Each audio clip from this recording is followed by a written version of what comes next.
朋友们，今天呢，咱们要看的是一台最近非常火的车，极狐新出来的贝塔 S3。这车为啥火呢？就是因为它不到6万块钱的起售价，既给了你又能充电又能换电的一台车，而且呢，它的空间也很大，然后整个的颜值呢，也是年轻人非常喜欢的。再有就是它的这个智能化等等的表现都不错。那今天咱们就一起来了解一下它。车身尺寸呢，咱们来聊一下，它是4.9米的车长，2.87米的轴距。这个尺寸呢，甚至要比很多经典的合资的燃油车，你比方说像迈腾啊、凯美瑞这些表现还要好。然后颜色呢，其实我觉得这个也是这台车它做的非常符合年轻人的一点，因为首先它是非常的丰富多样，其次呢，每一个颜色调的其实饱和度还是稍微偏低一点的。除了那个云眉粉啊，我们这个颜色呢是银色，剩下的几个，你比方说像绿的呀，包括它还有一些白的等等，就这几个颜色，我觉得年轻人还是非常喜欢的。对于这7个颜色，你喜欢哪一个，也可以在我们的评论区下方告诉我们。刚才我说到了外观呢，可能我觉得大部分年轻人会比较喜欢，我觉得是因为它其实前面设计的还是比较偏简洁的，就是那种可能简洁中，然后又带了一些小运动的气息。所以呢，我觉得这个颜值你给它打几分，也可以来告诉我们一下。侧面呢，它现在用到了现在市面上非常流行的这种半隐藏的门把手，好处呢之前跟大家说过很多遍了，不仅呢更美观，而且呢就是你这么使用它的时候也会更加的方便，更加的安全一些。咱们来看一眼后备箱空间吧。你打开后备箱的这个门的方式呢，其实是要更偏右边一点的。打开之后，你可能你看着这么平平无奇，它现在是能够放下400多升，但是当这个后排的座椅完全放倒之后，你底下你就能放下1700多升，这个还是挺夸张的啊。虽然说它是一个轿车，但是你像那种折叠的自行车，包括那种比较大件的长的那种东西，高尔夫球杆等等，就你也是能够放下的，因为你后排座椅放平了嘛。然后这边你看着是不是感觉没啥，但是打开底下，哇，它还有一个这么大的一个下沉空间，在这儿还挺合适的。就是你经常要用的那些运动的装备，像那个网球拍呀，包括羽毛球拍呀等等这些东西，你的篮球鞋子你就往底下这么一塞，然后上边这么一看，它是平的，这样看着也比较规整一点。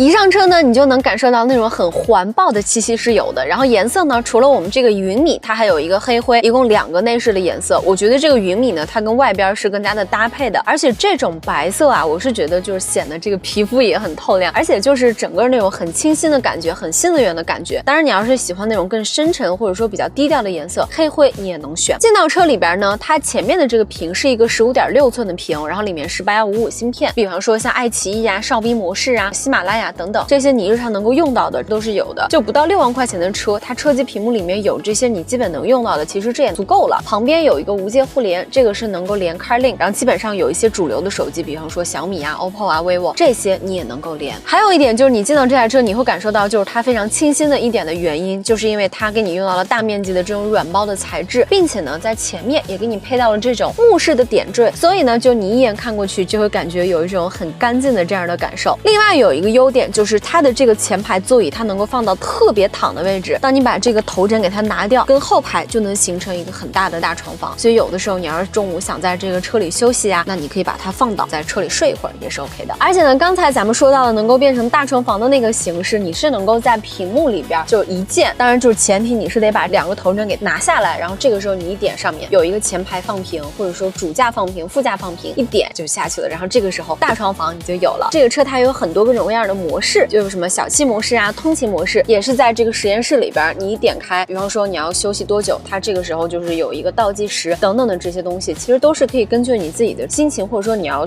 干嘛，直接一点就 OK。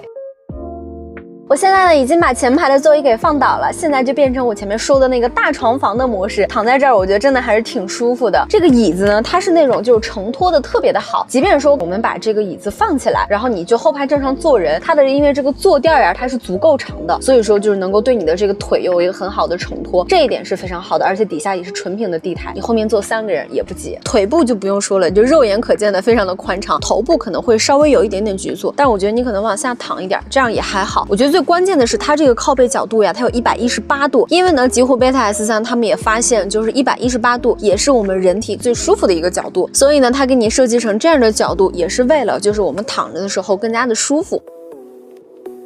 咱们现在呢已经把这台车开起来了，那我们现在是正在去换电站的这个路上，在这个路上呢，我也来跟你聊一些它在动力上其他的一些表现。首先这个车呢，它除了换电，然后它还有这个充电的版本，充电的版本呢也给了你3个续航版本的选择，有460、560跟660。换电的那个版本呀，就是最快，官方说是99秒就换完了，所以呢一会儿咱们也可以看一下，咱们也可以记个时啊，看一下它是不是真正的99秒。然后它的驾驶感受呢也是有6种，有一个舒适跟运动，我觉得也是有一点点差别的。正常其实你用舒适就 OK， 那如果说你还想让它的这种扭矩的那种爆发可能会更大一点，你可以把它切成运动，也或者说它还有一个自定义的模式，你可以调你的动能回收啊，包括等等的这些东西，你在这块屏里边都可以去调。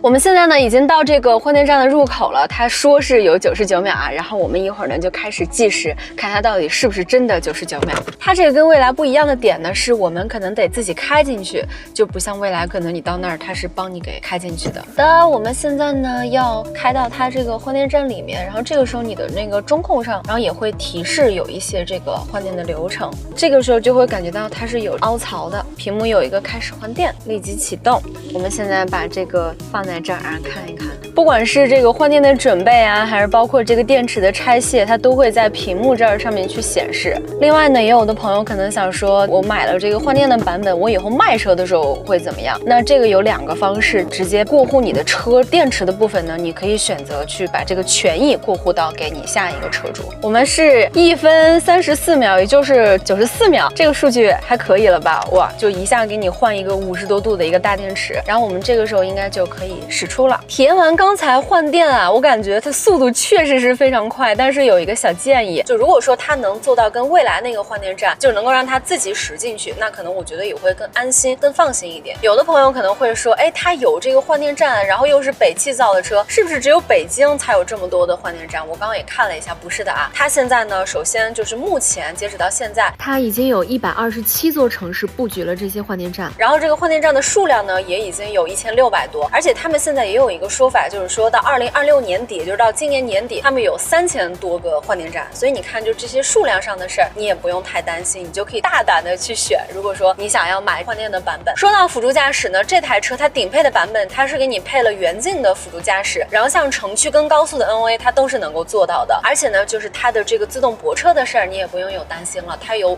50多种的各种各样泊车的地方，尤其在北京，像那种胡同啊、窄的呀、断头路啊，你要不想停，那你就交给它，也是没问题的。